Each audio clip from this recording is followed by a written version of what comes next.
أعوذ بالله من الشيطان الرجيم. بسم الله الرحمن الرحيم.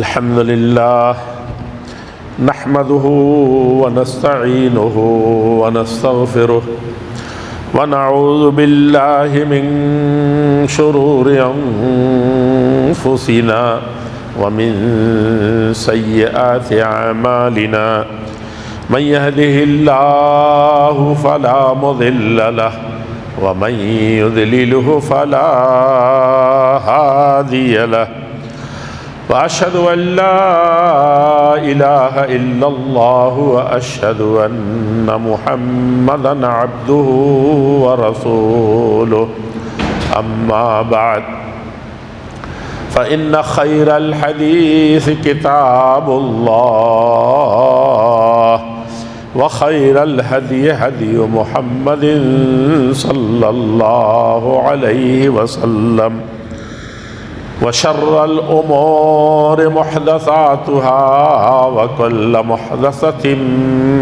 بدعة وكل بدعة ضلالة وكل ضلالة في النار. أعوذ بالله من الشيطان الرجيم. بسم الله الرحمن الرحيم. يا أيها الذين آمنوا اتقوا الله حق تقاته ولا تموتن إلا وأنتم مسلمون. يا أيها الناس اتقوا ربكم الذي خلقكم من نفس واحدة وخلق منها زوجها وبث منهما رجالا كثيرا ونساء واتقوا الله الذي تساءلون به والأرحام إن الله كان عليكم رقيبا. يا أيها الذين آمنوا اتقوا الله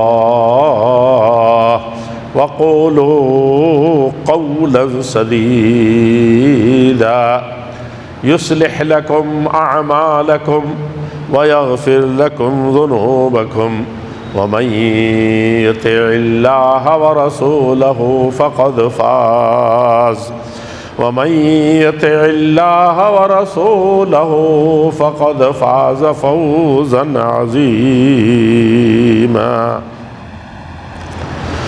وقال تبارك وتعالى في موضع آخر ومن آياته أن خلق لكم من أنفسكم أزواجا لتسكنوا إليها وجعل بينكم مودة ورحمة إن في ذلك لآيات لقوم يتفكرون. وقال رسول الله صلى الله عليه وسلم يا معشر الشباب تزوجوا فإنه أغض للبصر وأحسن للفرج ومن لم يستطع منكم الباءة فليتزوج. بہت ہی باسعادت خوش نصیب دینی اور ملی بزرگوں، بھائیوں، ماں اور بہنوں اور قوم کے عزیزوں اور نونہالوں، اللہ جل شانہ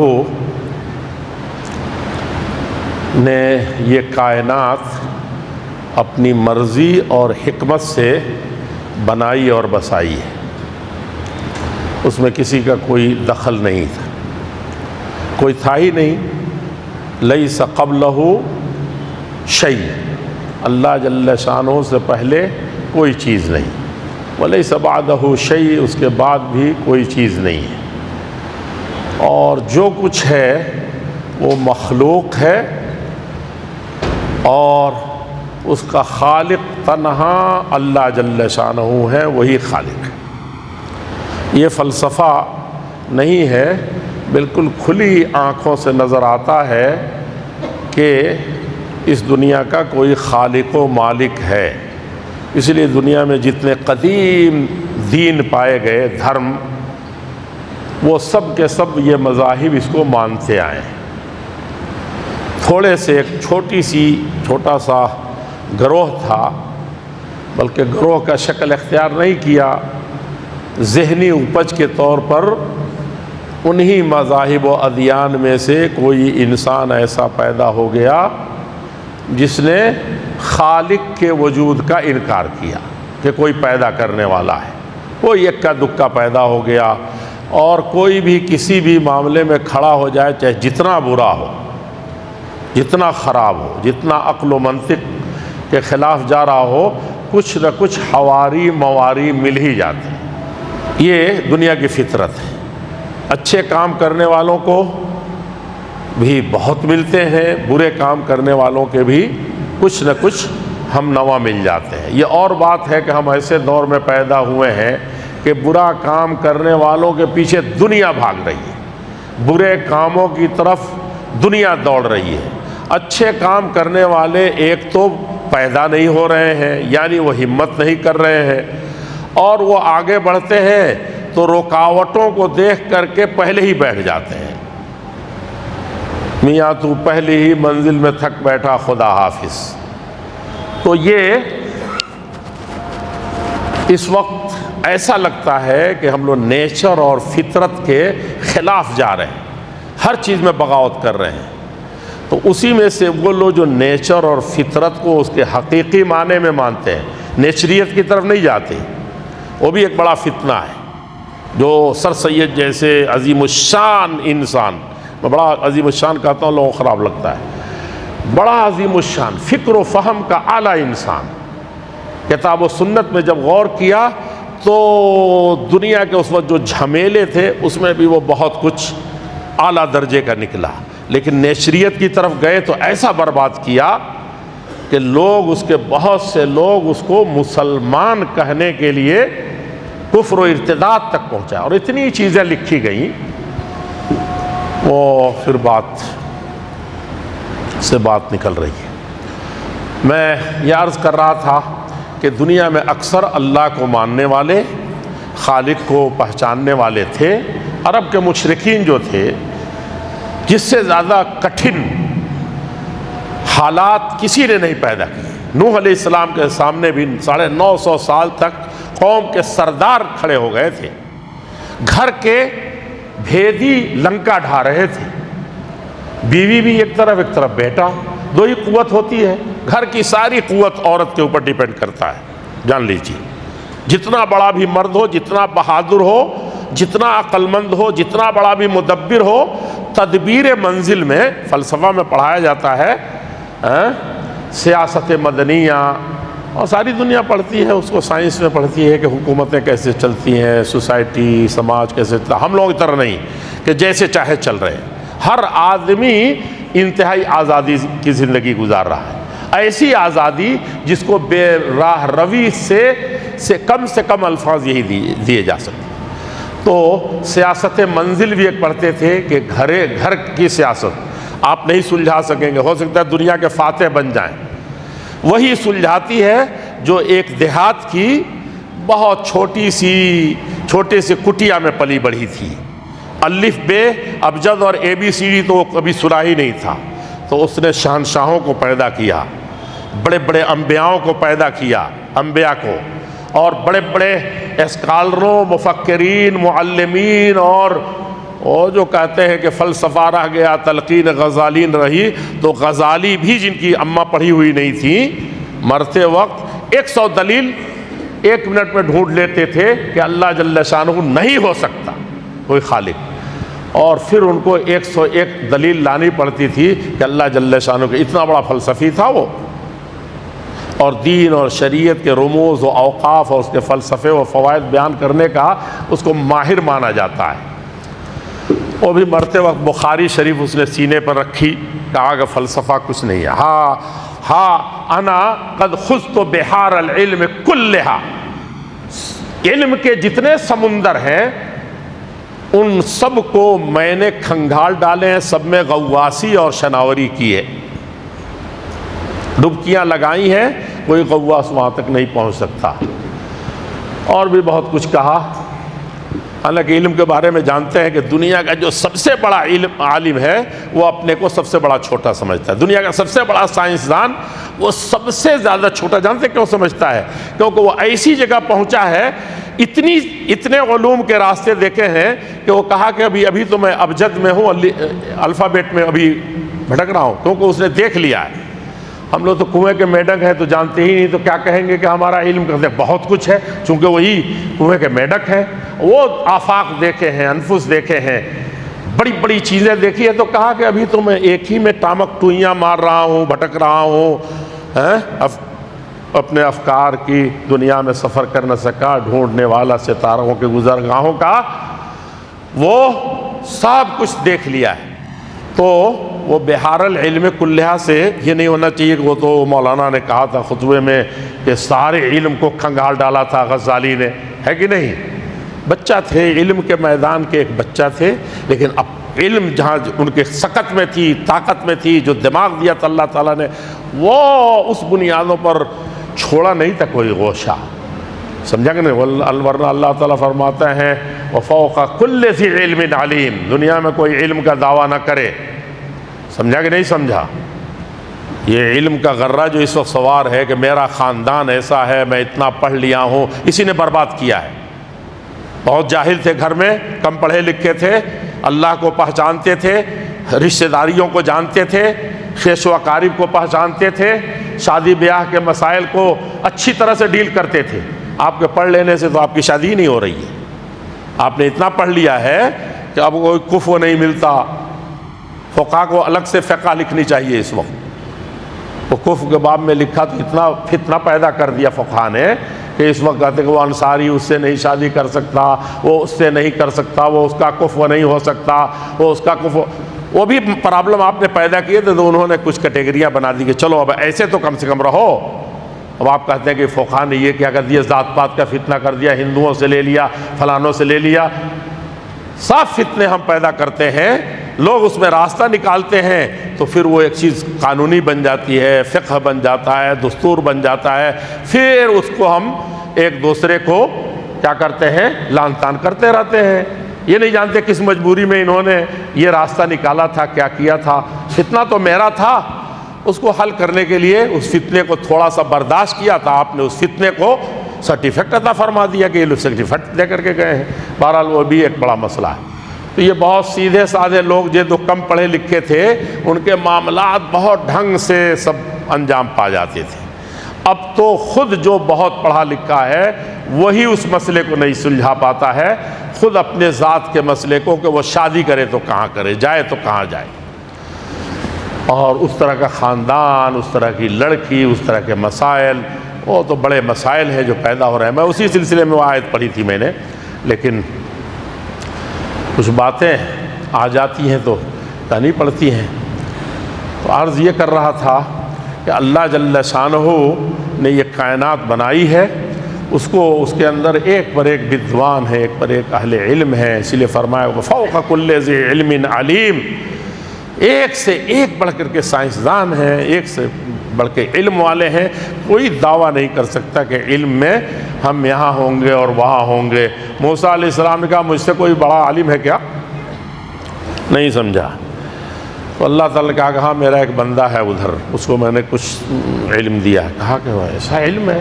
موسیٰ علیہ السلام، ان کے بارے میں پوری کئی تقریریں کی جائے، صرف ان کے علم اور عقل کے سلسلے میں، ان کی بہادری اور سچائی کے سلسلے میں، مسائل و مشکلات کو سمجھنے کے سلسلے میں، اور اس وقت جو ماحول کریٹ کرنے کی کوشش ہو رہی ہے اور اس میں کہیں نہ کہیں ہم ایندھن بنتے جا رہے ہیں، وہ اس وقت کے حالات سے پیدا ہو چکے، اور اس کا خمیازہ سالہ سال تک اس قوم نے، بنی اسرائیل نے بھگتا تھا۔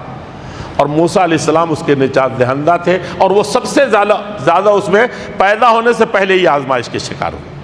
وہ کتنے زبردست ہوں گے، سیاست کے جاننے والے، حالات کو پرکھنے والے، اور قوم کی قیادت کرنے والے، اور اس کو پورے اطمینان کے ساتھ لے کر کے چلنے والے۔ ایک مرتبہ تھوڑا سا کچھ ہوا تھا تو اللہ تعالیٰ سے لگے رونے گڑگڑانے، جھگڑا چھڑا رہے تھے، اور فوقظہ موسیٰ فقضى علیہ، وہ جو قبطی تھا فرعونی، وہ مان ہی نہیں رہا تھا، اور اس کو پیٹے چلے جا رہا ہے۔ یہ تو روز ہی پیٹتے تھے، قتل کیے جاتے تھے۔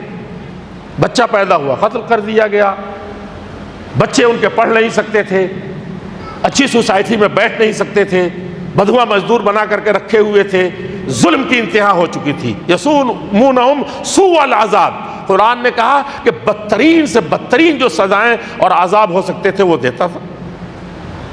تو ایک دن جا رہے تھے، دیکھا کہ یہ تو بری طرح سے پیٹ رہا ہے، دونوں لڑ رہے، وہ بھی مرتا کیا نہ کرتا، کچھ وہ جوجھ رہا تھا، گئے چھڑائے چلے جا رہے ہیں، من ہی نہیں رہا۔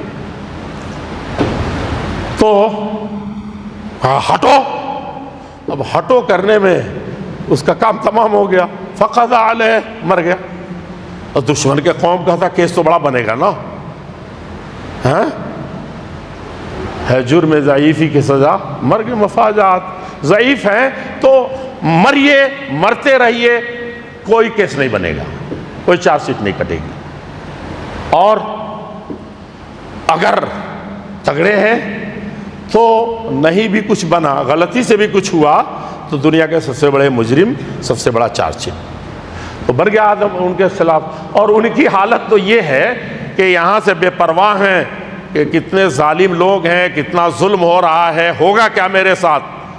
یہ پہلا آدمی ہے جس سے اقدام ہو گیا، چاہے غلطی سے ہوا ہو، اس کی پرواہ نہیں تھی، اس کی پرواہ زیادہ نہیں تھی، تھوڑی سی تھی کہ ایسا نہیں کہ قوم پر، پوری قوم پر کوئی مصیبت آ جائے۔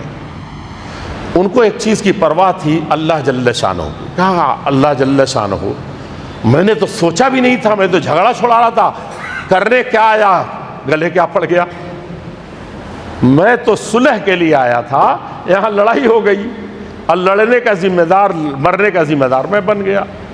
اللہ تعالیٰ یہ مجھ سے ایسی غلطی ہوئی ہے کہ میں خود اپنے آپ کو معاف نہیں کر سکتا، تو معاف فرما دے۔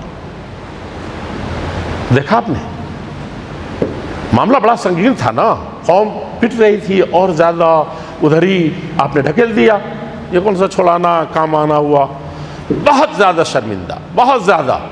اور یہ معافی مانگ لینے کے بعد اللہ نے معاف کر دیا، اس کے بعد قوم فرعون نے معاف نہیں کیے، 4 سیٹ 10 سال تو صرف مدین میں رہے، پھر اور کہاں کہاں کتنے شہروں دیہاتوں کو بھاگتے پھلانگتے ہجرت کرتے کہ بھائی 4 سیٹ نہیں کٹا ہے، ساری دنیا اٹھ کھڑی ہوئی ہے تمہارے خلاف، جلدی نکلو یہاں سے۔ نکلتے ہوئے 10 سال تو صرف شعیب علیہ السلام کی خدمتیں تھے نا، وہاں بھی شادی کی تھی، وہاں جا کے شادی کی، کیا ہوا، کوہ طور پر گئے، کہاں گئے، اس کے بعد بھی آئے فَفَعَلْتَ فَعْلَتَكَ الَّتِي فَعَلْتَ، تم آئے ہو مجھے کچھ دین ایمان کی بات بتائے مولانا صاحب، 100 چوہا کھا کے بلی چلی حج کر رہے۔ فرعون کے سامنے گئے، پہلے سے ڈرے ہوئے تھے، کہا کہ وَلَهُمْ عَلَيَّ ذَنْبٌ فَأَخَافُ أَن يَقْتُلُونَ، اللہ تعالیٰ تو کہتا ہے کہ ایمان کی، دین کی بات جا کر کے کہو فرعون سے، مجھ پر تو اتنے سارے چارج شیٹ کٹے ہوئے ہیں، اتنے سارے کیس ہیں، آرڈر ہے، سمن ہے، پتہ نہیں کیا کیا ہے، اللہ تعالیٰ تو فرما رہا ہے اور وہ بھی میں فرعون کے پاس جاؤں، یہ تو بڑا مسئلہ ہے، بڑا سنگین مسئلہ ہے۔ اللہ جل شانہ نہ جسم میں طاقت ہے، نہ مال ہے، نہ اولاد ہے، نہ کوئی چیز ہے، کچھ بھی نہیں، اچھا ٹھیک ہے، پھر میری زبان جو ہے یہ بھی چلتی نہیں ہے، لکنت ہے اس کے اندر، تو تلاہٹ ہے، تو میں تو بات بھی کرنے کا طاقت اور یہ سے تو دور کی بات ہے، یہ تو سب سمجھتے ہوئے جو بات کہنا چاہوں گا نہیں کہہ سکوں گا۔ تو مجھے ایک میرا بھائی جو میرے بڑے بھائی ہارون ہیں، ان کو میرے ساتھ کر دیجیے، میرے معاملات میں میرے اس مشن کا ایک ساتھی بنا دیجیے۔ اللہ تعالیٰ نے کہا کہ وہ بھی نبی ہیں، نبی بنا کے بھیج رہا ہوں، ایسے ویسے نہیں، آپ جب اچھا کام کریں گے تو اعلیٰ درجے کے لوگ مل جائیں گے۔ اور بہت زیادہ، اور کوئی ضروری بھی نہیں کہیں کہیں کہ ملتے بھی نہیں، نوح علیہ السلام ایسے ہی رہے، کوئی اعلیٰ درجے کا ساتھی ملا نہیں تھا، لیکن اعلیٰ درجے کے وہ لوگ تھے جن کو لوگ کہتے تھے سب سے ہم اراذلنا بادی الرائے، کہا کہ ساری دنیا جانتی ہے کہ یہ شدروں اور دنیا کے گھٹیا گرے ہوئے پہاڑیوں سے بھی زیادہ بدتر لوگ ہیں جو ان کے ایمان لا دیے ہیں، تو بیٹھنے کے لائق نہیں ہے۔ بہرحال موسیٰ علیہ السلام جب گئے تو اللہ تعالیٰ نے ایک بات کہی کہ ایک بات میری طرف سے یاد رکھو، ڈرو نہیں۔ ان کے سلسلے میں ایک قبطی کو میں نے چھڑانے میں، صلح کرانے میں ہٹایا اور مکہ لگا، مر گیا۔ وہ ایک ایسا گناہ ہے، ایک ایسا کیس ہے کہ مجھے جاتے ہی یہ لوگ قتل کریں گے۔ وہ بھولے نہیں ہیں، پوری قوم بیٹھی ہے۔ اللہ تعالیٰ کا اس کی پرواہ نہ کرو، جاؤ۔ ایک میری طرف سے صرف ایک ہی بات لے کے جانا، بس۔ ایک تو جو پیغام سنانا ہے کہ اوپر والا ہے، اس کو خیال کرو، وہ اس کو مان لو، یہ تو اس کے لیے تو پیدا ہی ہوئے ہیں، نبی ہیں، جائیں گے اسی کام کریں گے۔ لیکن اس سلسلے میں ایک بات یاد رکھنی ہے۔ وہ کون سی بات ہے؟ کون سی بات ہے؟ وَقُولَا لَهُ قَوْلًا لَيِّنًا لَعَلَّهُ يَتَذَكَّرُ أَوْ يَخْشَىٰ۔ آپ کو تو زیادہ بولنے کی نہیں یہ ہے، تو تلاہٹ میں ادھر ادھر بات نہ ہو جائے، یہ میں سمجھانے کے لیے کہہ رہا ہوں۔ اور یہ جو ہارون آپ کے بھائی ہیں، بڑے نبی ہو گئے، تو یہ بھی اللہ تعالیٰ کی طرف سے جا رہے ہیں۔ جو اللہ کی طرف سے جس کا حامی ہو خدا، اس کو مٹا سکتا ہے کون؟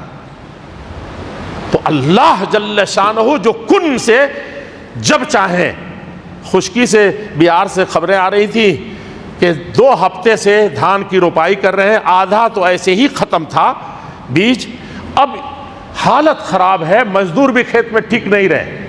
جب ہم لوگ یہاں بارش سے پھنسے ہوئے تھے، دلی ازدحام اور کیچڑ سے بھر رہی تھی 1 ہفتہ پہلے، اور دیکھا آپ نے جل تھل کر دیا، کہیں کہیں لوگ رات بھاگ رہے تھے، پریشانیوں میں تھے، کشتیاں اچانک بہہ گئیں، یہ کیفیت سنانے لگے۔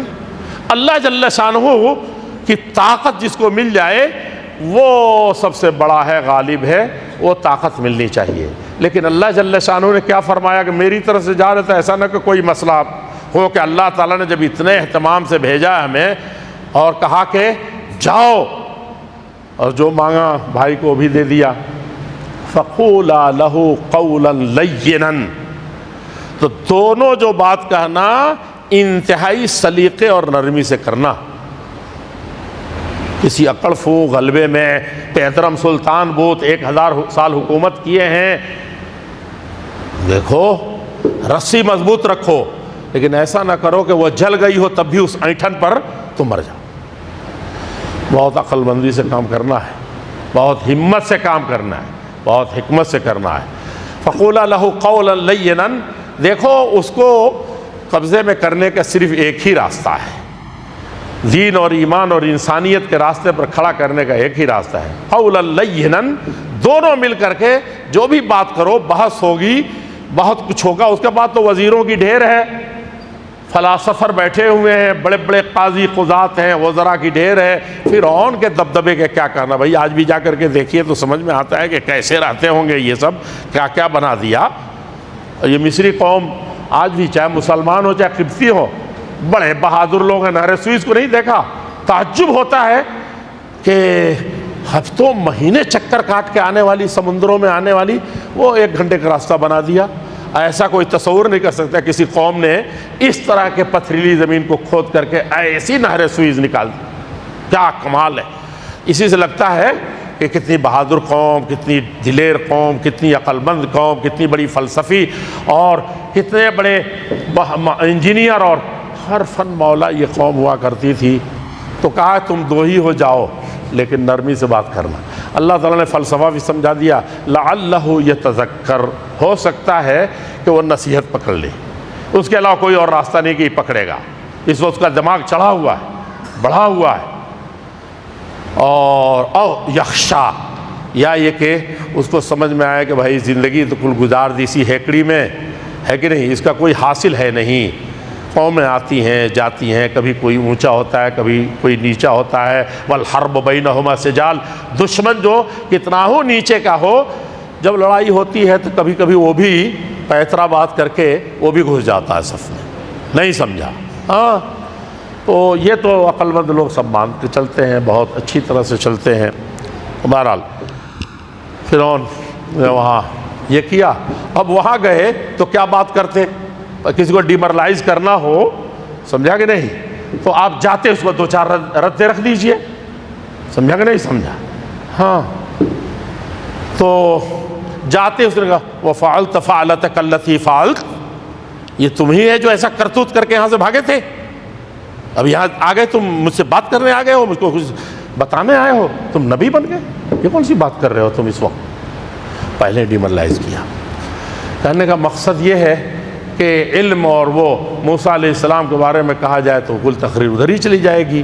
بہرحال انہوں نے بھی اللہ تعالیٰ سے کہا کہ اللہ جل شانہ ہو، کوئی مجھ سے زیادہ علم والا ہو تو اس کو بتائے۔ بڑے لمبے سفر کیے۔ اب یہ طلباء اساتذہ، ہمارے اسٹوڈنٹس اور ہمارے یہ ٹیچرز، پروفیسرز اور ملت کے قائدین ذرا سمجھیں کہ کیا ہے۔ موسیٰ علیہ السلام جیسا عالم نہیں تھا، اتنا بڑا اولو العزم نبی نہیں تھا، لیکن ہوا کہ کچھ علم وہاں مل جائے گا آپ کو جو آپ کے پاس نہیں ہے۔ تو موسیٰ علیہ السلام نے ایسا سفر کیا تھا، آپ کو تعجب ہوگا، تھک گئے۔ میں تو دیکھا ایک دو جگہیں، مجھے سمجھ میں نہیں آیا کہ مجمع البحرین یہی ہے کیا جہاں موسیٰ علیہ السلام آئے تھے، مجھے اس آئیڈیا جغرافیہ سے صحیح نہیں لگا، لیکن لوگ کہتے ہیں دنیا جاتی ہے تو دیکھ لیا گیا۔ کہنے کا مقصد یہ ہے میرے بزرگوں، میرے بھائیوں، عزیزوں، کہ موسیٰ علیہ السلام وہاں چلے گئے تھے، کہاں؟ سیکھنے گئے۔ وہ پریشانیاں اٹھائیں، ایسی پریشانی، اور جب گئے ان کے پاس، خضر علیہ السلام کے یشوع کے پاس، تو عجیب ان کی کیفیت تھی، وہ تھکے ہارے آ رہے ہیں، وہ بات سننے کے لیے تیار نہیں ہے۔ کہتے بھائی مجھ سے پڑھ نہیں سکو گے، میرے ساتھ رہ نہیں سکو گے تم، اِنَّكَ لَن تَسْتَطِيعَ، پڑھا کہ نہیں سورہ کہف؟ سورہ کہف، اِنَّكَ لَن تَسْتَطِيعَ مَعِيَ صَبْرًا، کہا کہ یہ علم کا میدان جو ہے مسلمانوں، جس کی تم قیادت کر چکے ہو صدیوں، جس کے تم موجد اور قائد رہے ہو، سارے اکتشافات تم نے کیے ہیں۔ تو وہاں فرمایا کہ اِنَّكَ، بے شک حقیقی طور پر میں گارنٹی کے ساتھ کہتا ہوں، موسیٰ علیہ السلام ہم بڑے اولو العزم نبی ہیں، ہم کیا ہیں؟ لن تستطیع، ہرگز نہیں آپ طاقت رکھ سکیں گے، معیہ کہ میرے ساتھ چلیں، آپ میرے پاس رہیں اور پڑھیں۔ صبرا، کہا کہ بڑے صبر آزما حالات ہیں، آپ اولو العزم نبی ہیں، بنی اسرائیل پر ظلم ہو رہا، سب آپ ٹھیک کر لیں گے، لیکن علم کے میدان میں بہت خون جگر جلانا پڑتا ہے، سب کچھ دے دیجئے علم کو تو وہ تھوڑا سا دیتا ہے۔ کاش کہ ہمارے یہ طلبہ سمجھتے، خاص کے اساتذہ سمجھتے، کاش کے گارجین سمجھتے، وہ پہلے ہی دن چاہتے کہ سب کچھ ہو جائے۔ اسی لیے ہمارا گراف ڈھیر نیچے ہے، اور اعلیٰ تعلیم جس کو حقیقت میں علم کہتے ہیں، وہاں تو ہمارا اب فیصد بھی ختم ہے۔ بہت لمحہ فکریہ ہے، اِنَّكَ لَن تَسْتَطِيعَ مَعِيَ صَبْرًا۔ اور کسی یونیورسٹی میں، کالج میں، مدرسے میں یہ میں کچھ پابندیاں لگائی، شرائط لکھتے ہیں، کس قرآن میں لکھا ہے، کس حدیث میں ہے، کس فقہ میں ہے، کسی امام نے دنیا میں، کسی فلسفی نے ایسے کہا کہ بیڑیاں پہنا کے رکھوں گا تب مجھ سے پڑھو گے، تب دنیا کے بڑے عالم بنے تھے وہ، ایسے اسلاف نے آپ کو پڑھا۔ کہا گھر سے نہیں نکلنا ہے، ادھر ادھر نہیں جانا ہے، ایسے رہنا ہے، تب ایسے ہی بنے تھے۔ سمجھا کہ نہیں سمجھا؟ جاننے کی ضرورت ہے، اس کو پہچاننے کی ضرورت ہے۔ ابھی مدینہ یونیورسٹی کے طلبہ ملے، یہ کر لیں، میں نے کہا کیا بات کرو گے، یہی صفہ کے بغل میں تم بیٹھے ہوئے ہو اور یہ اتنے سارے مسائل رکھ دیے، دنیا کی سب سے پیاری یونیورسٹی، دنیا کے سب سے مقدس سرزمین میں، مقدس سرزمین مدینے کی، دنیا کے سب سے سہولتوں، کھانے پینے، رہنے کے، آنے اور جانے کے، نیکیوں اور ہر طرح کے، کوئی خلفشار نہیں، کوئی خدشہ نہیں کہ بیٹی جا رہی ہے تو اس کے حجاب کا مسئلہ پیدا ہو جا رہا ہے، بیٹا جا رہا ہے تو جان کا مسئلہ پیدا ہو جائے گا۔ ایسی جگہ بیٹھ کر کے ایسی چھوٹی چیزوں میں کیا لگے ہوئے ہو؟ اس سے زیادہ ہزار شرطیں لگائیں تمہارے اوپر لگیں علم کے لیے تو تمہارے فائدے کے لیے ہے. ماں باپ شرطیں لگا کر کے بھیجیں نصیحت کر کے، یا وہ شرطیں اسکول اور کالج لگائے، مدرسہ اور مسجد لگائے، مکتب اور انسٹیٹیوشن لگائے. یہ بہت جاننے کی ضرورت ہے، ہر سطح پر اپنے ذہن کو کھول کے رکھنے کی ضرورت ہے. موسیٰ علیہ السلام کی بات ختم کر کے میں موضوع سے متعلق تھوڑی سی بات کہہ دیتا ہوں. چلی گئی بات علم، اللہ جل شانہ نے پیدا فرمایا. بہرحال اس ساری کائنات میں ایک سب سے عجوبہ، سب سے اچھی پیاری چیز جو پیدا کی اللہ جل خلقکم من آیاتہ، اللہ کی نشانیوں میں سے، اس کے معجزات میں سے، جو آسمان کو بلا ستون کے دیکھ رہے ہیں، زمین اتنی مضبوطی سے پانی پر ایسے جمی ہوئی ہے کہ آپ اس پر جتنا چاہیں گھوڑے دوڑائیں، جیسی چاہیں 100 منزلہ مکانات بنائیں. یہ جانتے ہیں ان مخلوقات میں ایک اور مخلوق اللہ تعالیٰ نے پیدا کیا، یہ اس کا بڑا معجزہ تھا. آسمان کا ہونا معجزہ، زمین کا ہونا، انہی نشانیوں میں سے، انہی معجزات میں سے ایک بڑی چیز کیا تھی؟ ان خلق لکم من انفسکم، تم ہی میں سے تمہاری بیوی بنا، ازواجن تمہاری بیویاں بنائی، لتسکنوا الیہا، تاکہ تم کو حقیقی زندگی کا سکون وہی ملے گا، فرینڈس میں نہیں ملے گا، کسی اور چیز میں نہیں ملے گا تمہیں دنیا میں جہاں آزادی چاہتے ہو. لتسکنوا الیہا، زندگی کی حقیقی لذت ہے جو سکون و اطمینان قلبی بھی ہو، ذہنی بھی ہو، جسمانی بھی ہو، ہر طرح کی وہ صرف وہاں ملے گی جو تمہارے لیے تمہیں سے تمہاری بیویوں کو پیدا کیا. لتسکنوا الیہا. اور یہ اب جنسی کا مسئلہ آ رہا ہے نا، یہ بڑا خطرناک مسئلہ ہے. خلقکم من انفسکم، وہاں ایک فلسفہ ہے، اس کو جاننا چاہیے. اس لیے یہ جتنے خرافات نئے تہذیب کے علم بردار لا رہے ہیں اس پر بہت زیادہ غور کرنے کی ضرورت. خلقکم من انفسکم لتسکنوا الیہا وجعل بینکم مودۃ ورحمہ. اللہ تعالیٰ کہتے ہیں کہ اللہ جل شانہ نے جس طرح اس کو پیدا کیا ہے، جس طرح تمہاری بیوی بنائی ہے، سکون کی جگہ بنائی ہے، مودت اور رحمت کی خلقت پیدا کرنے وہی کرتا ہے. آپ کیسے کہہ رہے ہیں کہ نہیں ہم محبت پیدا کر لیں گے اپنے طور پر؟ جیسے آپ چاہیں گے ویسے محبت ہوگا. رشتے اس لیے خراب ہوں گے، قتل ہوں گے، فسادات پھیلیں گے، مختلف ورگ آپس میں لڑیں گے، اور وہ فطری چیز نہیں ہے. ہاں آپ کہیں گے کہ یہ کیسے ماں باپ نے جس کھوٹے سے باندھ دیا بچی اسی جگہ جانور کی طرح بچی رہے، بچے کو پڑھ لکھ لیا تو جہاں چاہے ہانک دیا. نہیں بھائی، اسلام اور شریعت اور دین اور ایمان کو حقیقت میں علم کے ساتھ سمجھیں. کسی دن تو کم سے کم ایک بخاری شریف کم سے کم باب عشرت النساء، عورتوں کے ساتھ کیسے رہتا ہے، خطبۃ النساء، کیسے بیوی کو پیغام دیا جاتا ہے، لڑکا کس طرح سے اس کو دیکھے، کیا کرے، اس کو کچھ چیزیں تو جان لیں گے تو اس سب اعتراضات نہیں رہیں گے، کھوٹا سے باندھنے کی بات نہیں کریں گے، ادھر ادھر کی بات نہیں آئے گی. اسلام نے اس کو بڑی وجعل بینکم مودۃ ورحمہ، اس میں رحمت کی بات جو ہے اللہ تعالیٰ نے فرمایا کہ ہم نے یہ رحمت ڈالی ہے دل میں، ہم نے یہ محبت ڈالی ہے، ہم نے اس خاندان کو چلانے کے لیے ایک بنیاد فراہم کی ہے. یہ اللہ تعالیٰ کرتا ہے. آپ کہتے ہیں نہیں یہ دونوں لڑکا لڑکی آزاد ہے، جہاں سے جیسے لے آئیں لے جائیں، لے کے چلے جائیں، اس سے پہلے ہی دن گھر کا سکون ختم ہو جاتا ہے. ماں باپ جو اولاد ان کے آنکھوں کا تارا، دل کا ستارہ، لخت جگر، نور نظر، پتہ نہیں کیا کیا تھے. اور بچی کے بارے میں تو کہتے ہیں کہ بچہ روز نکلتا ہے، اس کی پرواہ نہیں. بچی جس گھر سے نکلتی ہے نا، ماں باپ، بھائی بہن، کنبہ و قبیلہ روک نہیں پاتے ہیں اپنے آنسوؤں کو. سمجھا کہ نہیں سمجھا؟ پورا گھر لگتا ہے کہ اجڑ گیا ہے. دوسری جگہ بڑی امنگوں کے ساتھ، شادمانیوں کے ساتھ اور آسانیوں کے ساتھ وہاں آباد ہونے کا معاملہ نہیں ہوتا تو پاگل ہو جاتا باپ، ماں کا دل شک ہو جاتا. لیکن آپ ہے تو آپ کو پتہ نہیں رسم و رواج، جہیز، آپ کی پرسنالٹی، آپ کی یہ چیزیں، ساری چیزیں برباد کر رہی ہیں. کہاں جا رہے ہیں؟ مودت و محبت اس میں ہے جو اللہ جل شانہ نے رکھی ہے، اسی پر آئیے اور بات کو مت بڑھائیے. پھر کبھی موقع ملا تو اس کی طرف آئیں گے. لیکن اللہ جل شانہ نے جو فرمایا ہے ان فی ذلک لآیات، یہ تو معجزات دیکھ ہی رہو، آسمان زمین اور تمہاری بیوی پیدا ہو گئی. سمجھا کہ نہیں سمجھا؟